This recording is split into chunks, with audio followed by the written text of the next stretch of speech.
में महिला के साथ हुए रेप के बाद रिम्स प्रबंधन एक्शन में दिख रहा है। सुरक्षा व्यवस्था के पुख्ता इंतजाम किए जा रहे हैं।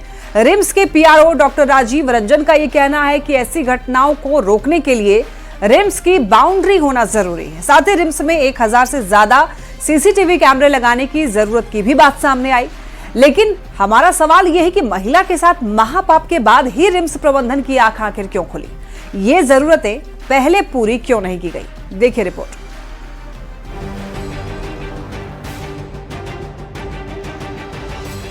प्रदेश के सबसे बड़े अस्पताल में महिला के साथ हुए महापाप के बाद अब रिम्स प्रबंधन की आंखें खुल गई हैं। सुरक्षा के पुख्ता इंतजाम किए जाने की मांग उठने लगी है। रिम्स के पीआरओ डॉक्टर राजीव रंजन ने भी माना है कि मरीजों की सुरक्षा के लिए रिम्स की बाउंड्री होना जरूरी है। साथ ही 1100 सीसीटीवी कैमरे लगाने और जल्द से जल्द बेहतर सुरक्षा व्यवस्था दिलाने की जरूरत पर जोर दिया गया। एक जो ठोस कदम हम उठाने जा रहे हैं, जो बहुत समय से बिकॉज ऑफ ये कोड ऑफ कंडक्ट पेंडिंग था, वो है सीसीटीवी कैमरा को इंस्टॉल करना। तो तकरीबन 1100 सीसीटीवी कैमरा पूरे परिसर में इंस्टॉल होने जा रहे हैं और लगभग हर वो पोर्शन जो हम लोग ब्लाइंड पोर्शन बोलते हैं, उन सबको ये कैटर करेंगे। दूसरी चीज़ है कि हम लोग सिक्योरिटी को रिस्ट्रक्चर करके स्ट्रेंथन करने की जो बात करें, उस दिशा में भी ठोस कदम उठाए जा रहे हैं। मगर अफसोस, रिम्स में मरीजों की सुरक्षा में चूक और बेहतर प्रबंधन की जरूरत की बात तब कही जा रही है जब एक महिला के साथ महापाप की घटना को अंजाम दिया गया। महापाप का आरोप सैप जवान संतोष बारला पर लगा है, जो फिलहाल पुलिस की गिरफ्त में है। जब सैप के जवान जांच कर रहे थे तो उन लोगों ने देखा कि लड़की को उसके पति के द्वारा पैर हाथ में दर्द था, तो दबाव पा रहे थे। तो इसी बीच में सैप के जवान ने कहा कि तुम लोग कुछ गलत हरकत कर रहे हो। तो इसमें उस बोला कि पूछताछ करना है, और वो लिफ्ट से पूछताछ करने के बहाना ले गया छत में और उसके साथ रेप किया। पुलिस क्या कार्रवाई की? पुलिस सैप के जवान को पकड़ करके गिरफ्तार कर दिया। गिरफ्तार करने के बाद उसको जेल भेज दिया। देर आए लेकिन क्या दुरुस्त आए? सवाल ये भी कि बाउंड्री वॉल की जरूरत महापाप की घटना से पहले क्यों महसूस नहीं की गई? प्रदेश की सबसे बड़े हॉस्पिटल में सीसीटीवी की मांग पहले क्यों नहीं उठाई गई? क्या दुष्कर्म जैसी घटना का इंतजार कर रहा था अस्पताल प्रबंधन? सवाल तीखे हैं, लेकिन इनका जवाब जरूरी है। रांची से संवाददाता ओम प्रकाश के साथ ब्यूरो रिपोर्ट। अक्सर फिल्मों में वांटेड का पोस्टर देखने को मिलता था, लेकिन अब रांची के गली चौराहों पर अपराधियों के पोस्टर लगाए जा रहे हैं, जिसकी वजह से अपराधी आम जनता की पहचान में आ रहे हैं और पुलिस के गिरफ्त में भी आ रहे हैं। अब खाकी को चकमा नहीं दे पाएंगे अपराधी।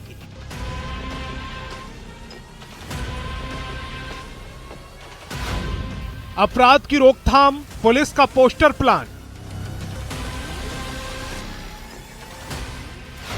तू डाल डाल, मैं पात पात। तस्वीरें देख लीजिए। राजधानी रांची से आई हैं तस्वीरें, जहां वर्दी वाले काम पर लगे हैं।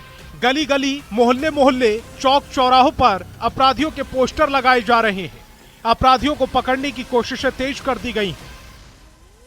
जो अपराधी है उसकी पहचान करना पुलिस का एक प्रमुख टास्क होता है, और बहुत बार ऐसा होता है कि आम जनता उस अपराधी को देखती है तो वह पुलिस को सूचना देने में सक्षम हो सकती है। तो हम लोगों ने इसलिए पोस्टर का अभियान चलाया।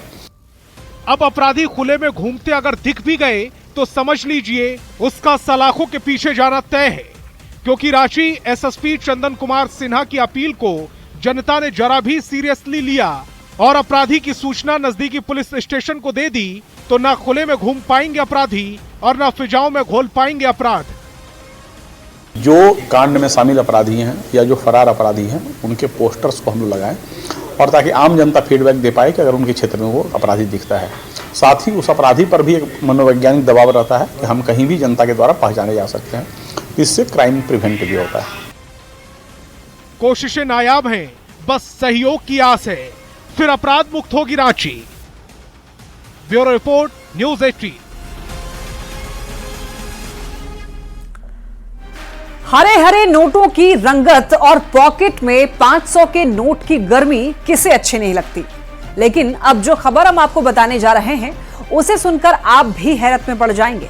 रांची में करीब 5 लाख की फेक करेंसी के साथ 3 अपराधी गिरफ्तार किए गए हैं और खास बात यह है कि इनका आका दिल्ली में बैठा है और ये नकली नोट खपाने वालों को ही ठगते थे। तो क्या है पूरी कहानी, जानिए इस खास रिपोर्ट में। रांची में जारी है नकली नोट का कारोबार। दिल्ली में बैठे आका दे रहे गुर्गों को हुक्म। हरे नोट के चक्कर में मूर्ख बन रहे लोग।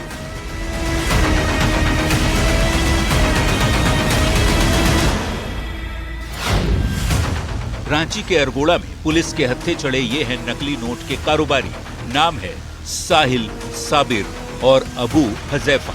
इनके चेहरे पर नकाब लगा है, लेकिन ये जिस चतुराई से लोगों की आंखों में धूल झोंकते थे, उससे कोई भी चकमा खा सकता था। पुलिस की कार्रवाई में इनके पास से 4,99,000 की फेक करेंसी जब्त की गई। कुल 5 लाख रुपया की बरामदगी है। साथ साथ 6 मोबाइल बरामद है, एक मोटरसाइकिल बरामदगी हुई है। अभी कुल मिलाकर के जब इनसे पूछताछ किया गया तो ये बताया कि एक संगठित गिरोह जो कि दिल्ली से ऑपरेट होता है, जिनके साथ ये काम सीखे थे और उनके माध्यम से ये लोगों को झांसा में लेने का काम करते हैं। इस गिरोह के तार कई राज्यों से भी जुड़े दिख रहे हैं। गिरोह का आका दिल्ली में बैठा था और दिल्ली से इस संगठित गिरोह को ऑपरेट किया जा रहा था। गिरोह की ओर से एक असली नोट के बदले 3 नकली नोट का ऑफर भी चालू था, जिसका शिकार नकली नोट खपाने वाले ही बन रहे थे। और जो भी व्यक्ति इनके झांसे में आते हैं उनको ये 1 लाख रुपए लेकर 3 लाख रुपए का नकली नोट उनको देते हैं ताकि वो मार्केट में वो चला सके। अभी इस पर हम लोग पूरा अनुसंधान कर रहे हैं। कुल मिलाकर के जो नकली नोट खपाने का काम करते हैं उन्हें भी ये असली नोट बता करके ही उनसे 3 लाख के जगह दे करके वो 1 लाख रुपया इनके द्वारा लिया जाता है। हरे हरे नोटों की चकाचौंध में फंसे लोग गिरोह की ओर से बड़े ही आसानी से झांसे में आ जाते थे।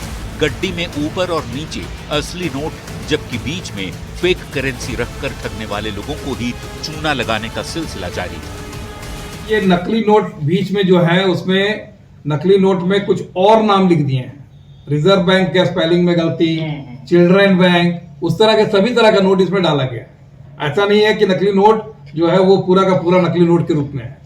तो अभी हम लोग देखना इससे स्पष्ट होता है कि जिस व्यक्ति को दे रहे हैं उनको ये ठगने का काम भी कर रहे हैं। फेक करेंसी गिरोह के 3 सदस्य पकड़े गए और अब गिरोह के बाकी सदस्यों पर कड़े एक्शन में पुलिस दिख रही है। उम्मीद की जानी चाहिए कि जल्द ही गिरोह का खुलासा होगा और लोग शातिरों के झांसे में आने से बच सकेंगे। न्यूज़ 18 के लिए रांची से ओम प्रकाश की रिपोर्ट। गढ़वा के पिंडरा में बीजेपी के नए जिला कार्यालय का बीजेपी अध्यक्ष बाबूलाल मरांडी ने उद्घाटन किया और इसके बाद ऑफिस के ग्राउंड में सभा का आयोजन किया गया, जिसमें कई लोगों ने बीजेपी की सदस्यता ली।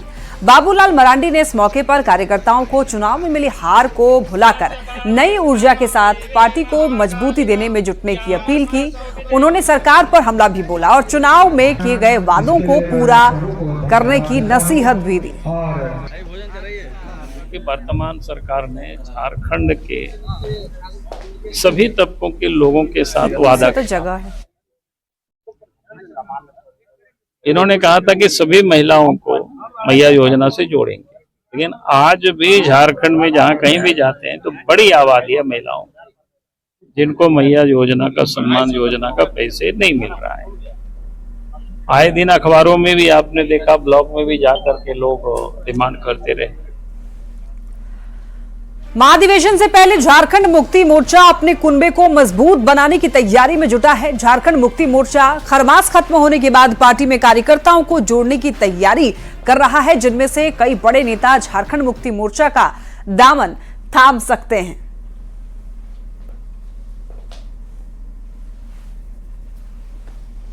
अभी पार्टी में शामिल होने के लिए आवेदन भी उन्होंने दिया है। नेताओं से उनकी मुलाकात भी हो रही है, लेकिन कुछ दिन बाद जब पार्टी का महाधिवेशन होगा, उससे पहले भी और उसके बाद भी हम इस दिशा में मजबूती के साथ अपना कदम बढ़ाएं। जेएमएम के दावे पर बीजेपी प्रवक्ता प्रतुल शाहदेव ने तंज कसा है। उन्होंने कहा है कि जेएमएम जो भी कहे, पर रघुवर दास की वापसी के बाद में बीजेपी मजबूत हुई है। प्रतुल शाहदेव ने यह कहा कि सत्ता में रहते हुए पूर्व मंत्री दुलाल भुइयां जैसे नेता पार्टी छोड़ना चाह रहे हैं और बीजेपी में आना चाह रहे हैं, तो समझ लें कि किसको कुनबा संभालने की जरूरत है।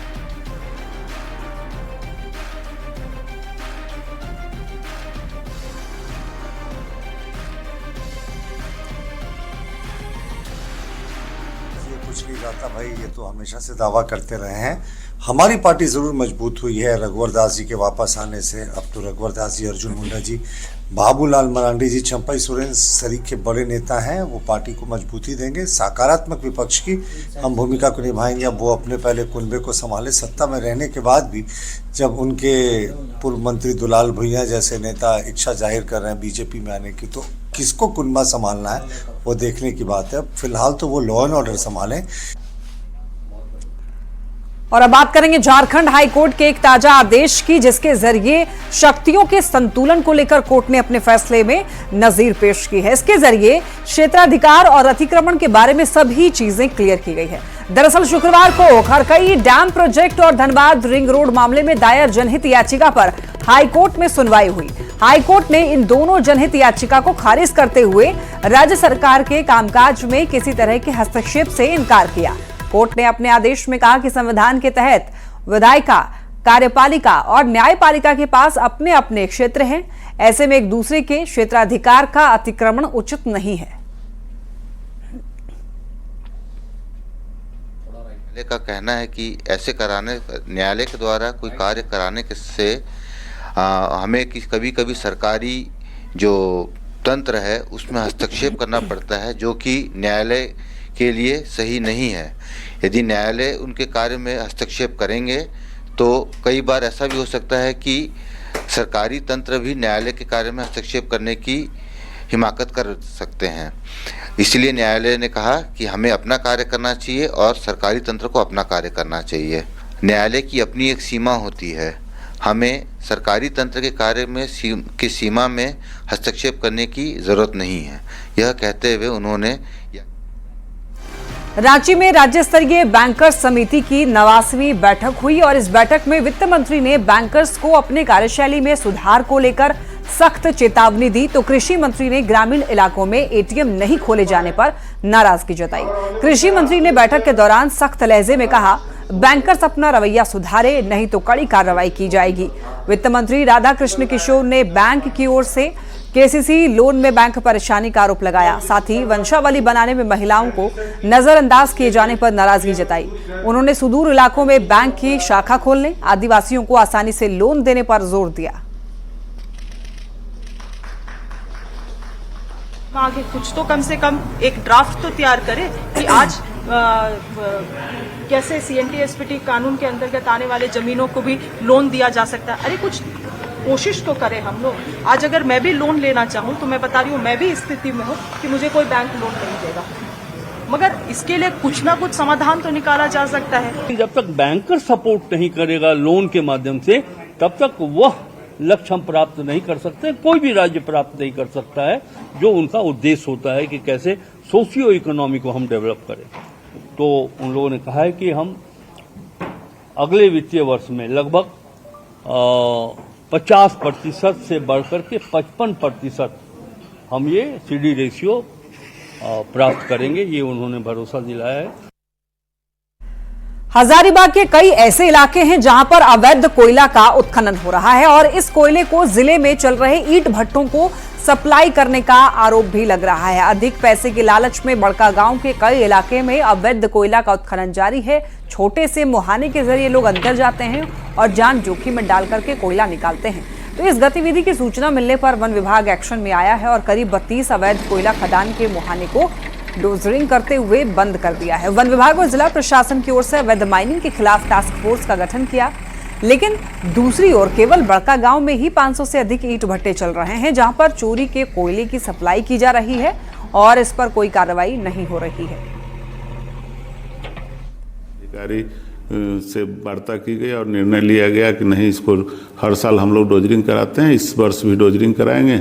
और हम लोगों ने कुल 22 मुहाने को डोजरिंग करके बंद किया और आगे भी हम लोग इसके लिए सतत प्रयास करते रहेंगे ताकि अवैध खनन, अवैध माइनिंग पर रोक लग सके और सरकारी राजस्व की क्षति न हो सके।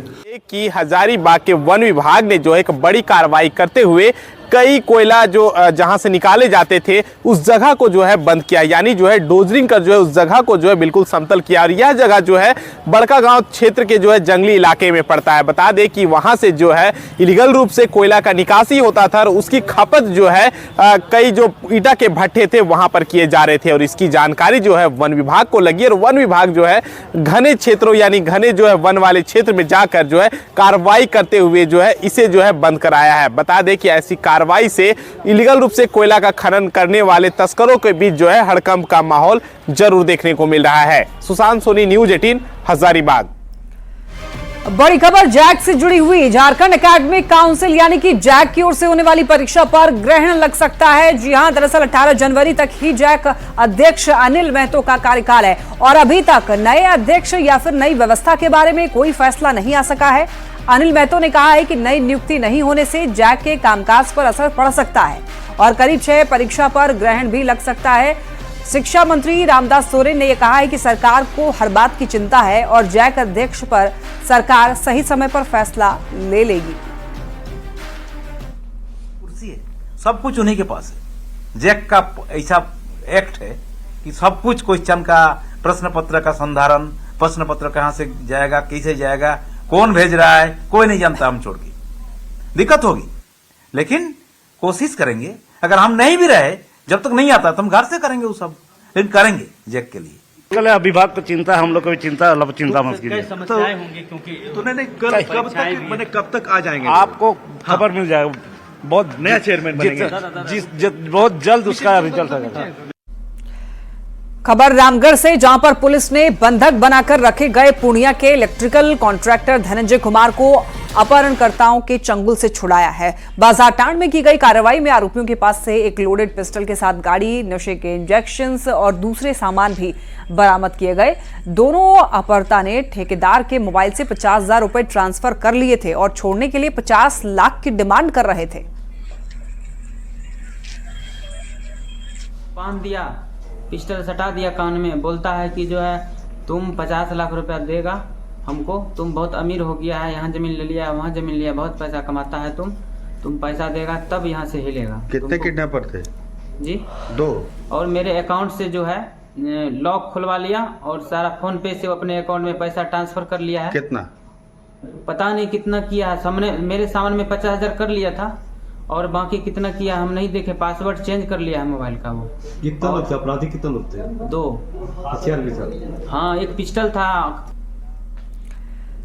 रांची के जगन्नाथपुर इलाके से छिनतई गिरोह का पुलिस ने खुलासा किया है। 3 आरोपी गिरफ्तार किए गए हैं, जिनके नाम जो हैं बाबला अंसारी, परवेज अंसारी और इमरोज अंसारी हैं। इनके खिलाफ पहले से ही 25 मामले दर्ज थे। पुलिस की पूछताछ में यह खुलासा हुआ है कि छिनतई करने वाले अपराधियों ने शहर को जोन में बांट रखा था और हर गिरोह अपने ही जोन में घटना को अंजाम देता था। पुलिस के हत्थे जो गिरोह चढ़ा है वो गिरोह जगन्नाथपुर, डोरंडा, अरगोड़ा सहित रांची में 6 कांड को अंजाम दे चुका है।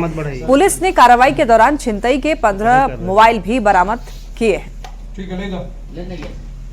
कड़ाई से जब पूछताछ किया गया है तो ये लोग का खास करके कुछ एरिया इन्होंने डिफाइन किया है, उसी एरिया में इनके द्वारा जो है घटनाक्रम को अंजाम दिया जाता है। दूसरे एरिया वाले लोग और दूसरे एरिया के जो लोग हैं, जिनके अन्य लोग जो छिनते, उनका भी नाम अब आ गया, उन पर रेड किया जा रहा है, उनकी भी गिरफ्तारी शीघ्र किया जाएगा। स्पष्ट है कि इसमें से 2 मुख्य गिरोह का चिन्हितीकरण हो गया है और उस पर हम लोग कार्रवाई करने जा रहे हैं। सरायकेला के आदित्यपुर और आरआईटी थाना क्षेत्र में भी इन दोनों चोरों का आतंक जो है वो देखने को मिल रहा है। आए दिन नकाबपोश चोर जो है चोर गिरोह घटना को अंजाम दे रहे हैं। नकाबपोश चोर गिरोह लगातार कई जगहों पर घटना को अंजाम दे रही है। ये जो ताजा मामला है आरआईटी थाना क्षेत्र का है, जहां पर चोरों ने देखिए घर में चोरी की है और ये पूरी घटना सीसीटीवी में कैद हो गई है। तभी चोरों ने सीसीटीवी कैमरे का जो तार है, जो वायर है, उसको भी काट दिया और लाखों का सामान लेकर के वहां से फरार हो गए। लेकिन फिलहाल पुलिस ने मामला दर्ज किया है, आगे की कार्रवाई जारी है।